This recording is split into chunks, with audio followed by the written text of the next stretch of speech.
Okay, so good morning, guys. It is 5:30. I've been awake all fucking night. It's the end of the year, December 31st. Sorry, I'm trying to find a place to put you guys where we have some good lighting. There is so much just shit coming to the surface right now. I don't know about if you in your guys' lives, and if it is, let me know so I don't feel so freaking alone in this. But it's like a culmination of everything that I had been dealing with over the past year and a half, 2 years. It's like a culmination of all of it, just like boom, boom, right after one after the other. So I'm not going to go into like too much detail because, it's stuff that I've said a billion times of the things in my life. It is stuff that I am just working through as a human, as a person, as an adult woman, and the people that are, associated with me. But one thing I do want to talk about, and that is broken family relationships. Oh my gosh, you guys. My family is so broken and it's so sad. And I try to be so strong. I try to realize in the face of like turmoil or something that comes up with my family members, because it's always inevitable, because we're all broken. None of us are, we're all on some of us are on a path to healing, but some of them are, like my sister and I, we are on a path to healing, but a lot of my family members are on a path of oblivion and blame and anger. And it's really sad and it's really hard to deal with. It's like I feel all these fucking emotions that are like, what do you do with them? I don't have, oh gosh.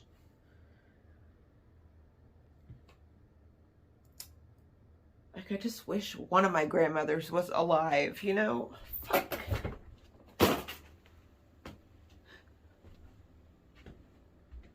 So,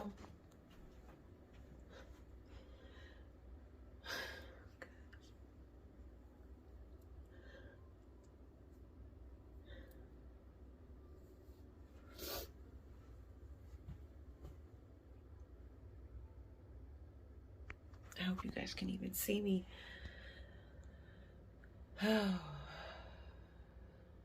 Family trauma is hard to deal with.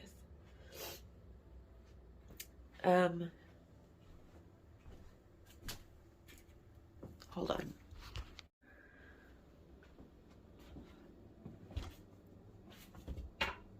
So this morning, I'm just going to do a cleansing ritual right now because I have been carrying a lot of heavy emotions. Well, I've been letting them flow through me. I don't carry my emotions. I don't ever like stuff emotions down when I feel them. I let them just out. I let them out. Otherwise, like, that shit can make you sick. It can give you diseases, cancer, like all kinds of crazy shit. Because those vibrations of that emotion are so heavy and so negative. And so what I've been doing, I've been crying a lot lately because, that cleanses you completely. But I've also been speaking life into my water before I drink it.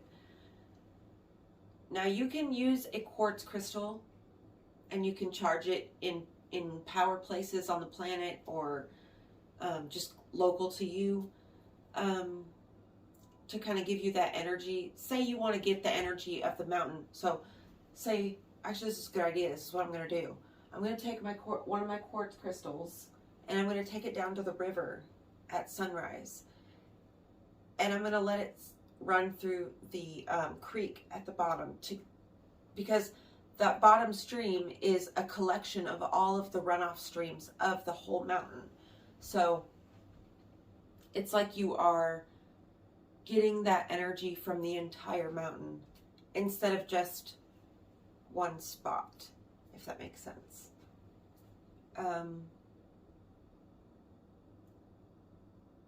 I visualize it as like, okay, I am the mountain, the human is the mountain, and my veins are my runoff, are my streams, are my rivers. And so, you know, something like that. That's kind of what I envision it as, like. So you're getting all of that power because the quartz, obviously a lot of you know, quartz is crystals in general, things, a lot of things they can like catch reverberate, they can catch a vibration. And so they'll hold that. The crystal will hold it. So you put it in your water. You speak life into your water. You speak it as if it's already there. You just it's like reaffirming it, you know. I've been doing that. And I've been doing a lot of strength rituals because I do possess a ton of strength, like inner will. I don't have like physical strength, but I do, but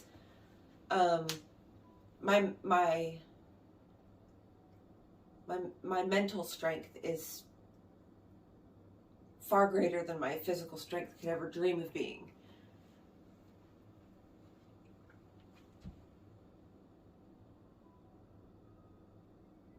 My favorite way to go about doing spells, as you guys probably know if you've watched any of my spell videos before, I work intuitively. I've always just worked there's something that is, when I let go of rules and regulations of what I think something should look like or what I should be doing, when I let go of that and just let my body move, I find that it knows exactly what I need. It knows exactly what I need to use, what ingredients I need, which is why I like to film them, because a lot of the times I'm present here with you guys, but like I don't, it's almost like my body is a separate entity, and I let it do its thing. Hold on. Okay.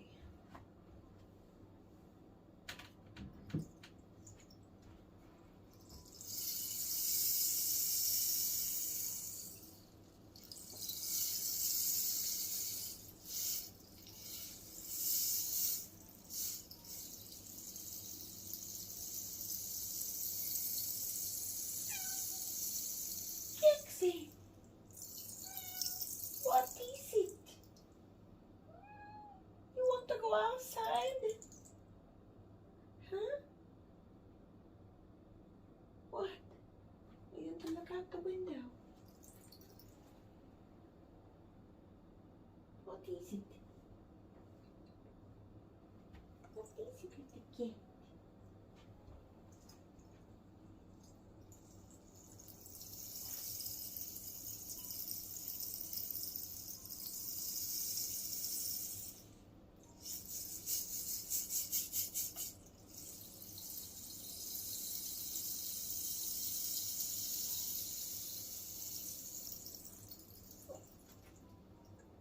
What is it, Jixie?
already got some herbs in there from before.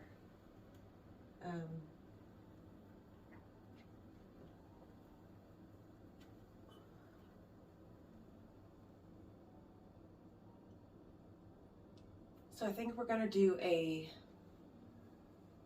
transformative burn. So I've got all this homegrown cannabis here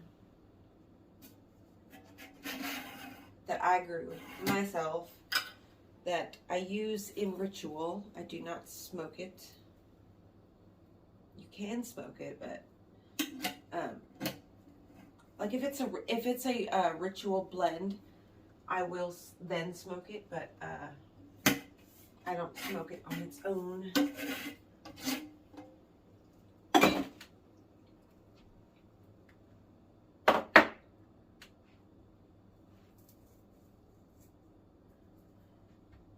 Then I'm going to add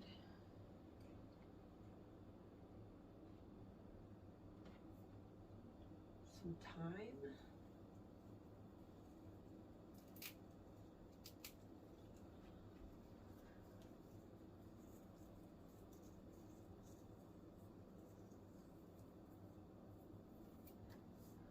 So yeah, you know, I try to be understanding with people, but, you know, when people don't reach out to you, and they barely hold a conversation with you when you reach out to them, and then any time that you bring that up to them, they always have an excuse. It's never acknowledgement of it. It's never, you know, it's never like, oh, let me try to be better. But that's like a pattern with them.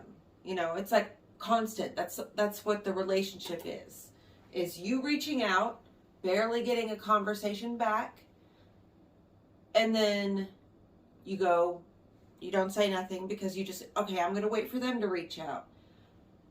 Inevitably, they never reach out to you. And then when you say, you know, I don't have time for wishy-washy people in my life. I wish you the best.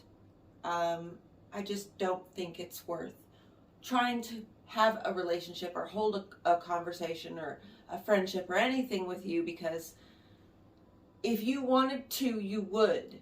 If you wanted to have a relationship with me, you would try. You would reach out, you would call. Instead, you always meet me with excuses.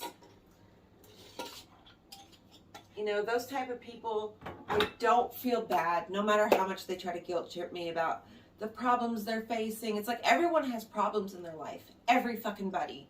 You think I'm sitting here with no problems? You think that my life is, you know, easy peasy? No. I mean, on the most part it is, because I've cultivated it that way. I've made it a point to make peace my number one priority. And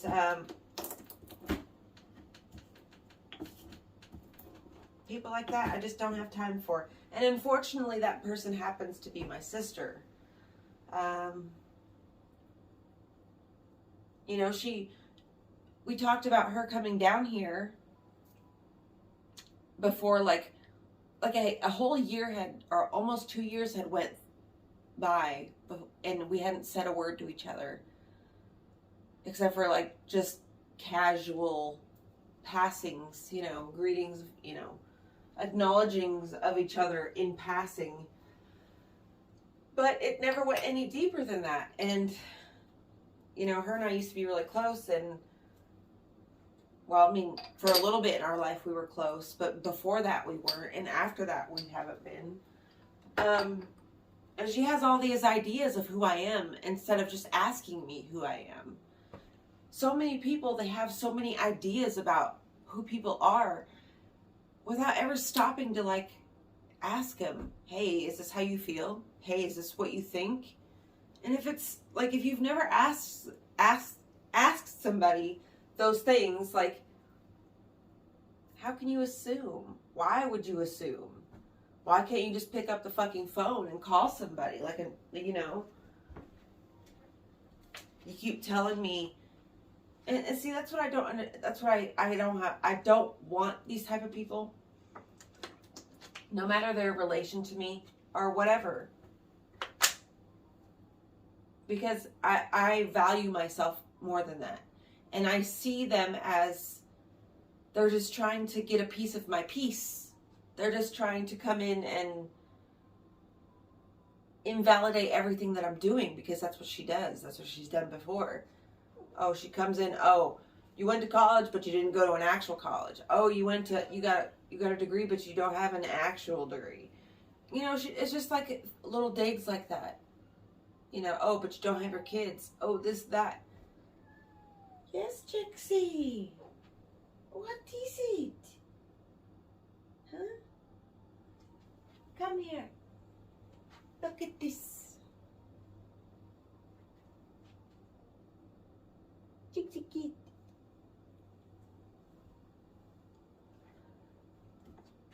So I got honeysuckle, star anise, and Mary Jane. And I'm using it in this mortar and pestle because it's got like resin residue. Okay.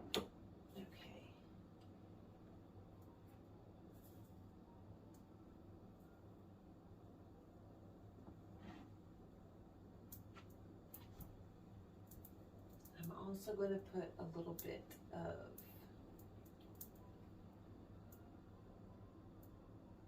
benzoin.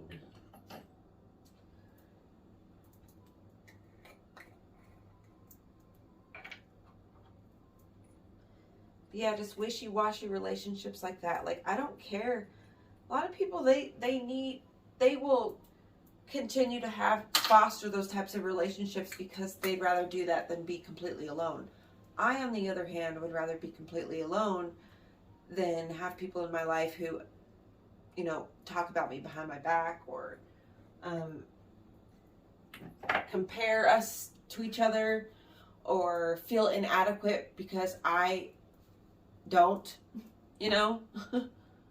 Like, a lot of people, they feel threatened when you display any types of good qualities. And she's always done that.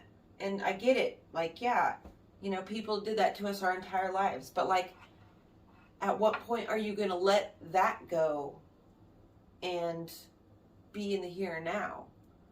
Like, I'm trying to be in the here and now with her, but she's not reaching out to me.